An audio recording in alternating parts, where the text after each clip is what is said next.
Hey everyone, it's Drew here. I just thought I'd jump on the start of this particular interview and just let you know about the project and how it's all going. So what you're about to watch is an interview that I had with Adam Wallace. Adam Wallace is a New York Times best-selling children's author, amazing bloke, incredible guy. And he and I are working on a brand new project along with James Hart and a few others as well called Hatman. And it's a brand new book slash graphic novel slash musical. Yes, it's a musical as well. And this is an incredible project. And I'm so excited by it. I'm literally just jumping out of my skin with it. We are working with some great singers. We have finished the demos for all of the songs. And the whole thing is about Harvey, who is a ne'er-do-well. Kind of reminds me of like Seymour from Little Shop of Horrors in some way. It's very, very cool. Who wants to fight crime in Coffin City. And he's up against the villain, Mr. Bigwig. And there's a whole lot more to it as well. And he meets along the way a beautiful woman by the name of Morgan Le Fay. And he helps her to change her ways. And she helps him to find his courage in becoming Hatman. Now, I don't want to give too much away, but check out this interview that I did with Adam. Go to his website, go to his YouTube channel. All the links will be dropped below. Make sure you're following along with Hatman. But before I get my tongue tied anymore, let's get into the interview. Catch you guys later. Bye. All right, Mad Hatters, welcome to a video here. And we have one of the stars of the show. Hatman is coming along beautifully. And that's partly because Drew Lane, music composer, arranger extraordinaire, has been doing the music. Drew, how you doing? I'm doing really well, Adam. How are you, mate? Doing well? I'm doing good now.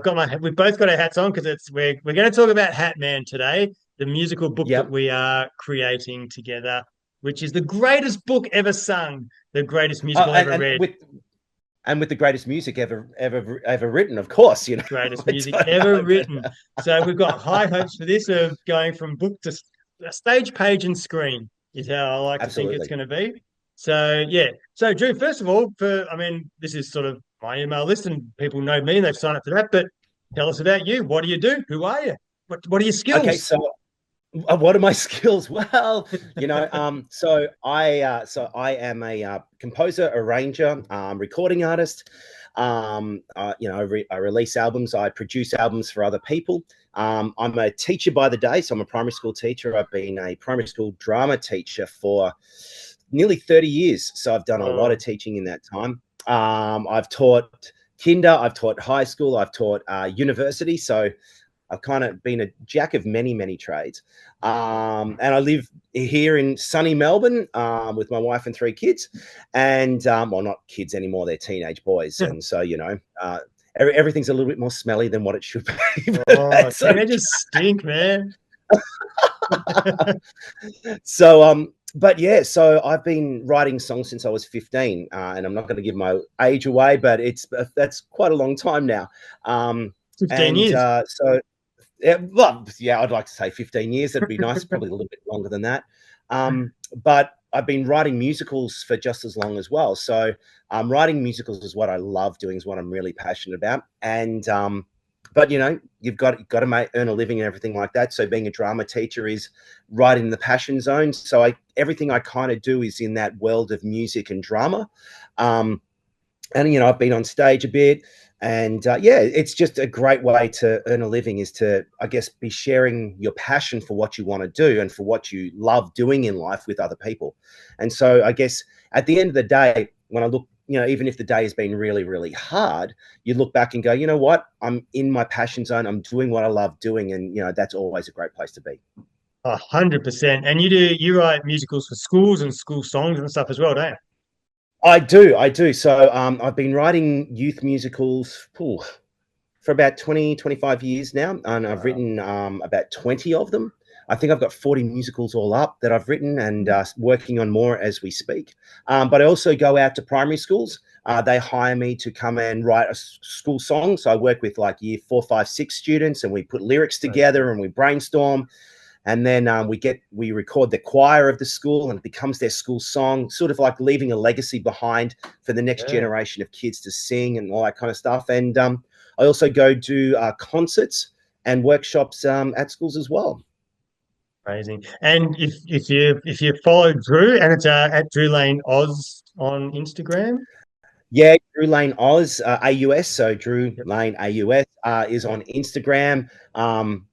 And I've also got like a YouTube channel, which is Captivation Musicals and Drew Lane, where I put up my songs and stuff like that and little bits and pieces that I'm doing.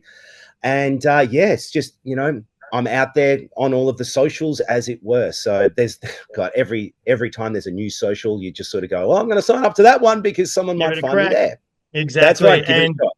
yeah, and if you do follow Drew, you'll just see literally just how busy he is. He's flying around here. He's going to schools there. He's Queensland. He's Adelaide. He's Melbourne. He's everywhere. So we're really really lucky to even get him on board for Hatman. And what was so cool is when we chatted about it last year, and I can't Yep. remember when, maybe like mid-year or just after or something like that. And I asked you if you wanted to be on board, and you were like, and I said, look, I'm going to need the songs by April. Is that going to be doable? And he's like, well, as it happens, I'm actually taking some Yep. leave and I'm in the studio from November to Jet. Like it just Yep. worked out beautifully.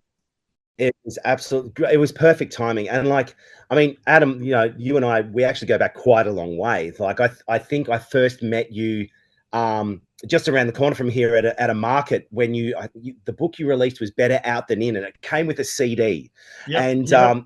I and that would be about 20 years ago, I reckon, is where I Oh, first bigger. met They're you. probably about 15. That one oh, it depends on which one. I think it was about 2007 that one Yep. came out. You got to say so. Oh, gee, that is 18 years ago. Far out. So Yeah. yeah, it could be Yeah, I could know. be I up know. there. So and then I think we reconnected. You were at Yarra Valley Market, I think, on one of Yarra your Glen last Market. Yep. market tours. Yep. And we started talking about Jackson Payne, and Yes.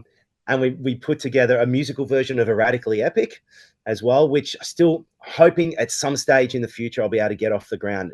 COVID sort of Yeah, came and smacked it in the face a little bit, but I would really did. love to Twice. get it off the Three ground times. because yeah, that's it. And I love Jackson Payne. He's a great character.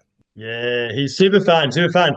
And but yeah, now we're on to Hatman. So I wanted to ask you, even with Jackson Yep. Payne or the musicals, but like with Hatman, so what I did when I wrote it is I wrote the story, and in the story I started writing Yep. the songs, and I just wrote the lyrics. And so a little songwriting tip that I found that for any songwriters out there is you have a song that you know, and usually one that you love, a song that you love. So I would listen to a song that I love, and I would listen to where the words were and where the words hit on the beats and everything, and I would just fit my lyrics to the lyrics of those songs, and then at the end I would Hmm. change them a little bit, but that's how I'd write the initial one, and that gives you the structure and everything like that. Then I'd send the lyrics to Drew, and you wouldn't know what song I'd done it to. And so No, I had no and idea. no, no. So you just get these lyrics and you look at them. What's your first step to then start towards writing a song? I think the Music. first thing that I do the first thing I do with the lyrics is I try and find what the structure is. So find where the verses are, where the choruses are, and then like there may be a bridge or a middle eight or an aside, like where other themed music might come in. But I look very much strongly for what is the structure of the song, and the moment I've got the structure of the song where I know like where verse one, verse two, chorus is, I can start piecing it together in my head, going, okay, this is how it's going to go. Then effectively what I do is I sort of sit at my keyboard in the studio and I just plonk my hands. And sometimes the song will come instantly, Yeah. like A New Leaf, which is one of the songs that Morgan Le Fay sings, immediately came to me. It was just there. It was so easy to find. And it just came out of my fingers and it's like, okay, let's just go with this. And I hit record on the computer and I'm just playing along. And a lot of the time I will sort of make it up on the fly. I'll have your words in front of me. And because I know the structure, I know, okay, this is the verse. This is what a verse is going to sound like. Here's the middle eight. So I'm moving into the chorus. I want to build up into the chorus. Mhm. And I'll literally just be sort of improvising. And I'll be improvising. And I've always got my phone on me. So I'll always have it recording so that if I don't necessarily remember what I've done, I've got a recorded reference that I can go back and go, what was that? And go, Yeah. that's right. And then sort of figure it out. Um, so that's one way I do it. Another way that I do it is to really go old school, have like lined staves, on a piece of paper and a pen, and I will note it Wow. out step by step, just sort of working through, going, okay, here's the melody. I think, no, I don't like that melody. It's trial and error. It's trial and error, and eventually it'll come together. That's how Mr. Bigwig song came about. I knew I wanted it to be like an Elvish doo-wop pastiche, but I wanted it to have a very particular melody, something that we hadn't necessarily heard before. Same with One Eye McGee. It was another one that I was like, okay, I know, like you, Adam, you had sent me a demo of what you had in your head. So I knew this is what I wanted to do, but I had to really score it out to know the structure and the flow in it as well. Whereas other songs, like He's Not Gonna Win, was just me sitting at the piano playing. I'm literally playing the piano. I don't know if you can see, I'm on the table. I'm playing piano as I'm doing it now. No piano there, Drew. There's no piano. There's no piano. But it just was there. It was just there. So it kind of depends on the song. I don't write the songs in order. So I don't go, okay, I'm going to do the first song first and then I'll do the second song. I sort of go where inspiration strikes. And then luckily, particularly with Hatman, when it came to doing like the opening song and the big ballad duet between Harvey and Morgan Le Fay, there's a part in that duet that I'd already written. And I'm like, now I see. And it's about bringing in those other songs that I'd already done and putting them in there, because you want to keep those themes. You want it to the listener to go, I see what he's done there. You know, there is Morgan's theme, there is Harvey's theme, there is Bigwig's theme. And so it comes through, particularly for the finale song. I wanted to have all of that. So I couldn't really do the finale song until right at the end. And almost the opening as well was like that as well. I love it. And a couple of things that were really important. So the reason we thought we'd do this is to give people and teachers or kids or songwriters or writers just an idea of how some sort of processes work. And because I would just say how dark it is too. Is just to sort of say, there's often we think there's one way to do things, and even you are using different processes yourself, let alone so you don't even have that sort of one set way, but you've built up obviously all these techniques over the years. But a really important thing is following that energy. And so I find that as well with my writing, in that if I get an idea, and Hatman was one of these ideas. So for people who don't know, I started writing this in 2011 and it just didn't work. I don't know, I think 8 or 10 drafts and it just didn't work. And then 2023, I started writing and then went, it's a musical. And then, bam, I had to follow that. And it just flowed out after that. So following the energy and the stuff that excites you and the stuff you want to do is really, really important. And again, talking about processes, a lot of people sort of go, I mean, again, Hatman, I actually lost count of the number of drafts I've done, but it's in the 50s, I think, that I've done. Wow. But yeah, and so a lot of people go, oh, that book, you just wrote that, right? And it's like, no, that's not how it works.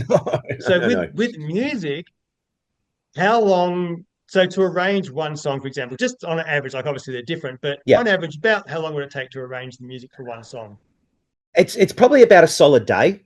So one of the things that particularly when I'm putting a song together is, in my head, I just want to go piano and vocal. But the moment I've got the piano and vocal down, I can start hearing the bass in my head. I'm like, oh no, I'll just add the bass. And then I hear the drums. I'm like, okay, I'm going to add the drum. And then literally 4 or 5 hours later, I've got this behemoth of a song, that's, as you saw, Adam, it can be up to 30 individual music tracks, just all doing their little thing. And I can hear it all in my head. And thankfully my head talks to my hands really, really well.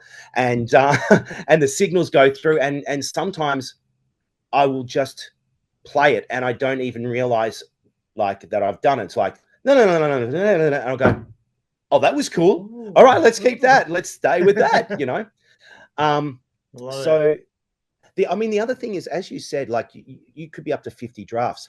There are versions of the songs that will come out with the book that aren't the first versions.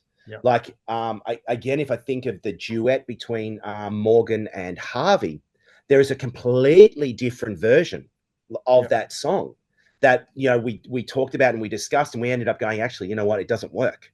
And I had to change the lyrics as well. Like it was, like the lyrics I'd written, I think made it harder to write the song the way I'd sort of written it. And so, and then I heard, and that was actually really hard. So I pretty much every song that Drew wrote, I would get it and I'm like, oh man, that is like 90+% there. Like the Yeah, new Leaf was basically there like 100 pretty much straight away, I think. But all that's the others, right. like, Yeah, I'm like, oh, can you maybe just tweak blah blah blah blah?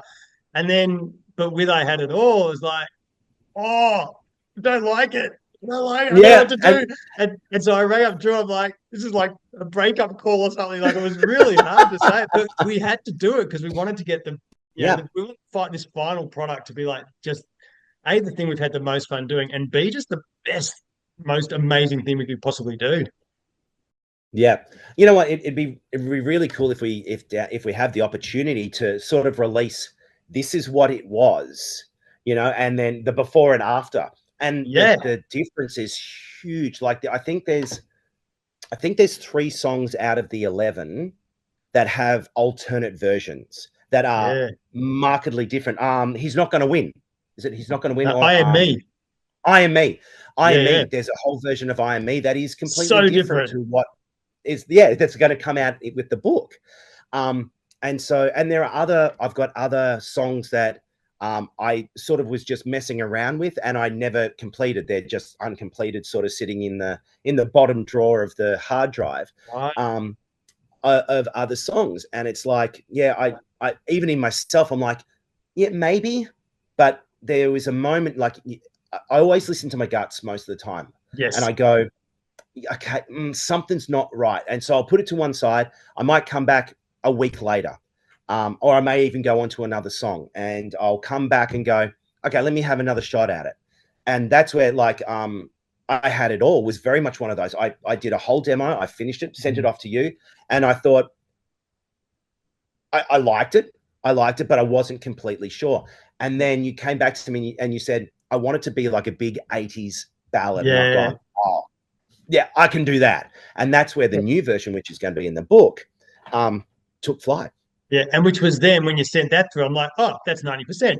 Like again, it Yeah, was like that's so. it. And what was interesting again with and know what's really important, I think, for kids especially, but and other writers and everything as well, creators, is no draft or effort is ever wasted. So there was No. something you did in the first draft, which was where you used sort of Harvey's theme and Morgan's theme, and even though it didn't quite work in that, and Harvey's one, we actually went, let's cut that whole thing out.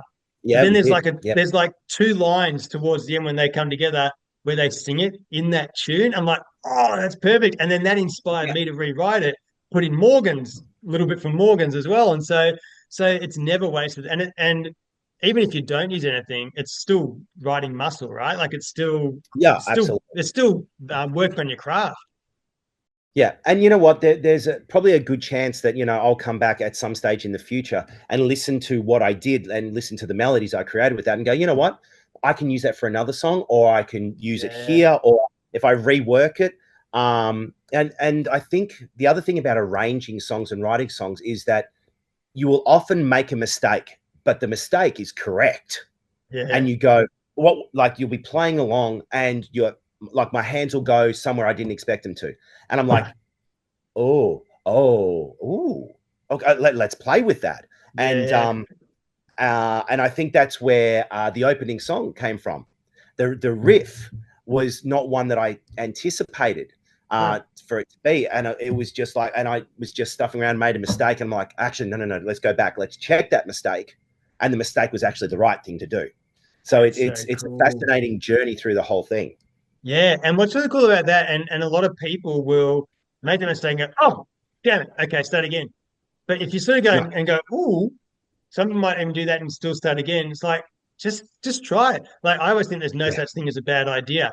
It's just an idea, no, I and you agree. don't know if it's bad until you kind of pursue it a little bit, and it can lead to something just amazing. And I've been to a lot of improv comedy shows, and often you'll see a scene, and it's just kind of clunky, not working, and then one person will say something and the entire energy in the room changes and they Yeah, wouldn't have got there if it wasn't for that clunky at the start. So that's yeah, exactly right. it's really important. So last I do have one last question before we wind up. We're just gonna do this nice short sharp one here, and we will at some point put up like before and afters of the songs and maybe Yeah. some little iterations in between as well.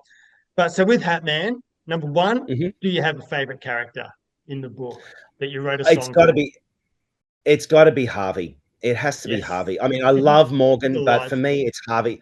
There is so much of me in Harvey. And so when it comes to writing for Harvey, it's like, I get this guy. I know exactly what he's doing. He reminds me, like, of me as a 20 something, Right. sort of like stumbling through life going, I don't really know what I want to do. Yeah. And his fear of cats, we have 2 cats here at home. I'm not fond of cats. So I get the fear of cats. I totally do. Oh, I love it. And do you have a favorite song? So there's 11 songs that are going to go with the Yeah. book. Do you have one that like just kind of stands out? You're like, oh, I could just listen to that over and over and over. Like, do you have a favorite? Like choosing a favorite child. Oh yeah, that's really, really hard. I think A New Leaf, for me, it was the first one that I wrote. And when Maddie Featherby sung it, it was like, oh my goodness, this is just an epic song. Yeah. The song that Harvey sings at the start of the show, the second song I think it is, where he's Yeah. singing about how he got all the hats, is another favorite because the song's called "I'm No One at All," it was another song that has an alternate version. It has a completely different version. I never I've sent it heard to you, that Adam, one. because no, you haven't. I never sent it because I was unsure that I had the chorus right, Right. and I just I was. But once it was unlocked for me, and a friend of mine helped me get through that, it was like, oh, of course it's got to do that. The moment that I had that, it was there, and I just love the heart that's in that song. Plus the big ballad. God, I love a ballad. I do love a big You ballad. really So do. I love a big ballad. So I cannot wait to hear Harvey and Morgan sing their big song together. Yeah. I'm so looking forward to that. That one I'll crank and just let fly. Yeah. So yeah.